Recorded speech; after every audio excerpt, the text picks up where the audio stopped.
I'm Logan Crawford, and right now on Spotlight, we're diving into the hilarious and unconventional memoir by a terrific author, a terrific guy. His name is Dick Gary, and the name of his book is Just Another Dick. The Presumptuous Memoir of a Truly Unimportant Person. It's a riotous tale that chronicles his journey from college dropout to radio sales mogul and beyond. Join us as we explore the many misadventures and surprising successes that make this memoir a must read. We're delighted to have this very talented author join us here today on Spotlight. We thank the folks at Books to Life Marketing for helping us put him in the spotlight today. And we ask viewers like you to support authors like him by subscribing to our channel and by purchasing his great book. The links are below the interview. Dick, great to see you here today on Spotlight.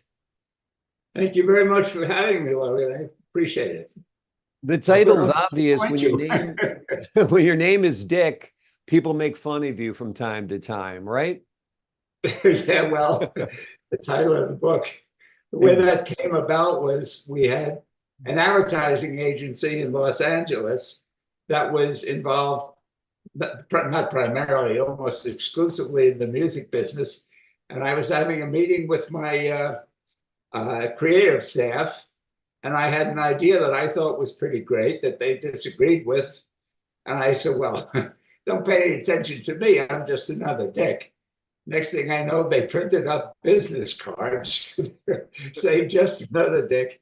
And they worked much better than the real ones. Oh, exactly. Particularly in sales, if you're trying to spark a conversation or relationship, something like that you don't take yourself too seriously is great. I used to work with a guy named Dick in broadcasting, and we used to say his mother named him properly. That's all we used to say. But you're a great guy. And you're not just another Dick, you're an important guy. You've run radio stations, you've written this book, you've worked on political campaigns. Let's start at the beginning. Let's turn back the hands of time. And we were talking before we began recording that he was a great man, a great leader, a great politician, and that is Ed Koch. Tell us a little bit about your relationship with Ed. Well, I loved Ed.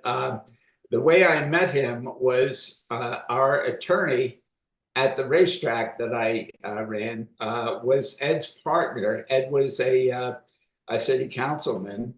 And so since I was running a radio station, Ed was running for mayor, he said, please get involved with Ed. So he said, sure. Yeah. And little did I know. But it was great. In New York, you don't do a lot of media because a congressman or a candidate can walk their whole territory in a day. So you don't pay for a lot of media that goes hundreds of miles out. But Ed, I ran a storefront for him on, as they say in New York, Toyd Avenue and 33rd Street every day and every weekend. And Ed would come up to my apartment in the morning because he loved the subway station that I was near. And that's pretty much what you did. You went out and you distributed, candidates' paperwork to them. And their paraphernalia and all that. And he was just, someone would, and New Yorkers are New Yorkers. And even after he won the election, he would go to the subway stations. And this one very kind female New Yorker came up to him and said, Koch, didn't we just elect you? What do you want from me now? And he says, I am not a beggar. I am your congressman. So he was fun. He was a New York original, kind of bridged the gap between Democrats and Republicans, races, creeds. Everybody loved him. He did a great job for the city and for the country, and basically did what he thought was right, as opposed to doing what was politically correct. And I think we could use more of that today, don't you? A lot more. And and I was very happy when they named the Queensboro Bridge after him. Yeah, absolutely. But yeah, I think you want to get into politics, woo! Exactly. So a lot of people might be intrigued by my intro college dropout to radio mogul. How do you make that climb from being a guy who didn't finish college to the guy who runs one of the biggest radio stations in New York, WPIX? Well, I guess you get lucky. That's what happens. I was after I was kicked out of college. They felt that with four F's and two D's, they'd given me all the education I could absorb. But I was already on other lists from the deans. But at that point, I went to Atlantic City immediately and got a job as a bartender in a state that I wasn't old enough to drink in. And then I had a relationship with my high school sweetheart that was on and off and frequently off. And one night we decided to get married.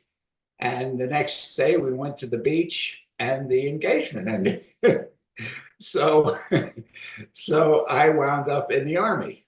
Yeah. That was one of the things is she had to finish college and I had to either get the Army out of the way or finish college. And since it was August, I didn't think there were many colleges that were looking for students. So I went in the Army for 2 years. Somehow they made me an MP. I didn't quite understand that unless they thought that I had experience in that area. And I wound up in Germany, had a wonderful time, and came out and had a really couple of stupid jobs. Well, I shouldn't say this. I don't know who's watching, but I mean, I sold vacuum cleaners that in 1960 cost $275. They must have been Electrolux or something like that. Kirby. It was Kirby. The Kirby ones. Okay. Yeah, and that was a tough sell. And then I sold cars in a summer resort in the winter. And that was interesting. Then I said, I've got to, when I was during the 16 hours that I was engaged, I also signed up for the draft was then. And so I signed up to go into the Army and I had 30 days. And when I got out, as I said, I had a couple of these jobs and I thought I got to go back to college, but I've got to make some money first. So I called this New York, a New York employment agency. Right. And he had a job. The one I applied for I didn't realize what it was. Would have been a chaser for people who owed money to a finance company. And my territory would have been one in which white people were not terribly welcomed, and for very good reasons, Right. Especially a debt collector. Yeah. So the guy in the employment agency says, I got one other job. He says it's a salesman and announcer at an FM station. I said, I'm not an announcer. He says, yeah, and I assume you're too busy to go on the interview. So he said, I'll go on the interview.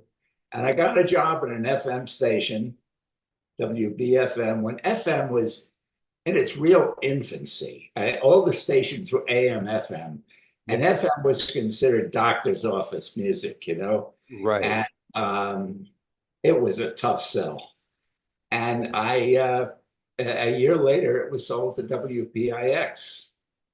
And I went to PIX, and I was doing well as a salesman because, I had learned the hard way with vacuum cleaners and cars.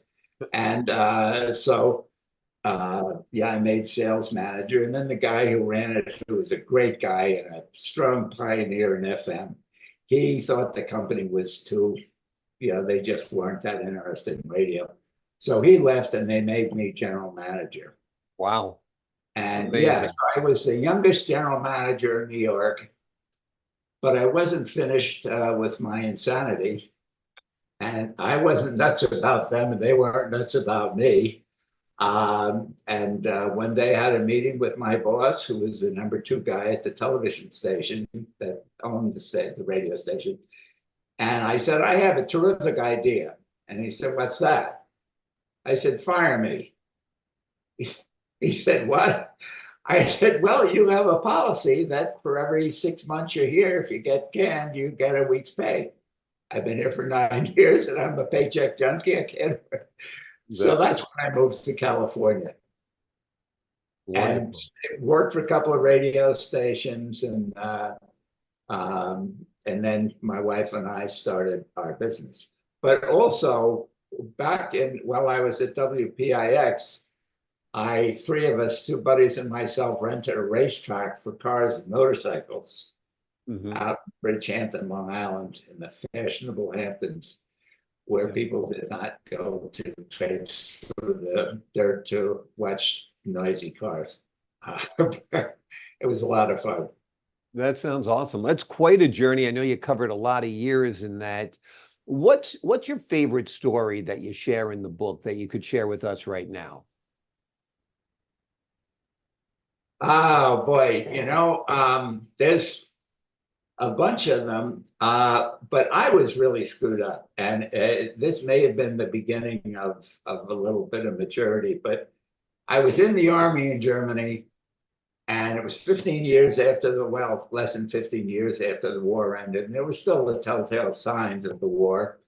And the Germans, had shortages. And three things they absolutely loved were American cigarettes, Hmm. whiskey, and if they could get it, gasoline, because it was horribly expensive there. Yeah. So I collected. We were given coupons, to shop at the PX for cigarettes and whiskey, and Right. I collected coupons, paid for some of them, and occasionally a 5 gallon can of gas would fall off the tank into my Jeep, and I Yeah. got into the black market business. I sold the So stuff to funny. Germans, and uh, I almost got caught. I was at temporary duty someplace else. I had bought a 1949 Mercedes for $125. And I had to go back to the base. The sergeant he didn't like me. So he didn't tell me they were leaving. And I had to go back. And on that trip, when I thought what my possibilities might be, in the guardhouses and jail, where MPs weren't particularly popular. I started to mature. I started to think that, this is your life. You have no net under you now, and you better start to shape up. Yeah. Well, sometimes it takes a little kick in the pants to get you to wake up and rise to what you were meant to be, and you did. I mean, that's the Yeah. good news. I mean, it sounds like you're a little bit of a rabble rouser, a guy who had a lot of wanderlust, a guy who was unconventional in many ways, but that same wanderlust, that same rabble rousing, that same fearless attitude is the same attitude that got you to succeed as well. So it's always a mixed bag, right? Yeah, I think so. I mean, I thought I treated the army like it was a sitcom, and Exactly. but no one was shooting at anyone. And I have the utmost respect for those men and women who are in the service now and who do what they have to do. Theirs is a horror show. Ours was a sitcom. But I Exactly. think you're right. It's that, and I never really thought about it, but I wasn't. I guess maybe because I never had anything. Yeah. I wasn't afraid to take a chance, Yeah. and I think that is what ultimately led to whatever success I had.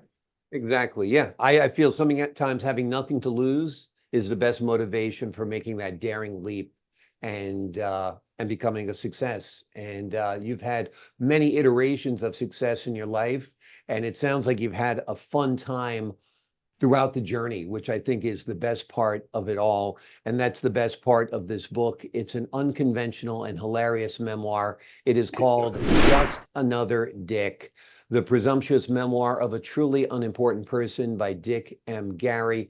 It's a riotous tale that chronicles this man's journey from college dropout to radio sales mogul and beyond. It's filled with anecdotes, it's filled with wisdom, it's filled with insights, it's filled with stories, and it is just a wonderful read, and it is highly recommended. Dick, thank you so much for joining us here today on Spotlight. Thank you so much for having me. I really appreciate it. I appreciate your time. Great talking with you. To the folks at home, I'm Logan Crawford, thanking you for your time, this time, until next time on Spotlight.